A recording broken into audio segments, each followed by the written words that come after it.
Ինչպես բնորոշ է անդադ խեղաթյուրվում է հարցադրումները եւ փորձ է արվում, ինչպես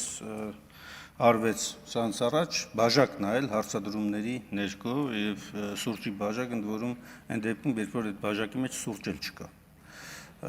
Հիմա այս դեպքում ես եւս մեկ անգամ ուզում եմ փաստեմ, որ ակնհայտ է, այստեղից ելույթներ են ունենում մարդիկ, որոնք որ իսկապես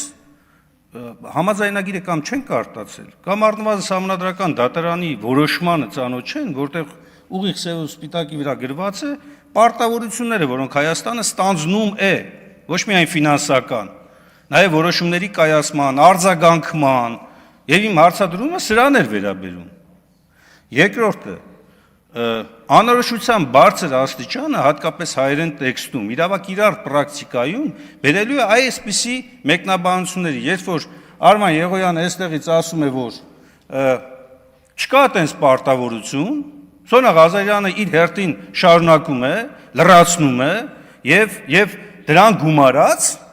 հա, մի հատ էլ այստեղից մունատ են գալիս, թե ինչի եք դուք դեմ որ պարլամենտը մասնակցի, հակառակը, մենք դա ենք ասում, իմ հարցը սա էր, ռազմական առաքելության ժամանակ Հայաստանի խորհրդարանը քննարկելու է այդ հարցերը, թե ոչ, պատասխանը կամ այոն է կամ ոչն է, երել եք սկսում եք այստեղից դասախոսություններ կարտալ, ես առաջարկում եմ ձեզ, մինչև ելույթ ունենալը, գոնե տեքստերին ծանոթացեք,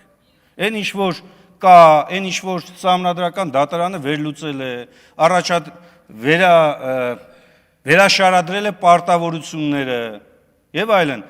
թե ֆինանսական, նորից եմ կրկնում, որտեղ նույնպես անորոշության բարձր աստիճան կա, եւ թե նաեւ քաղաքական եւ իրավական որոշումների առումով։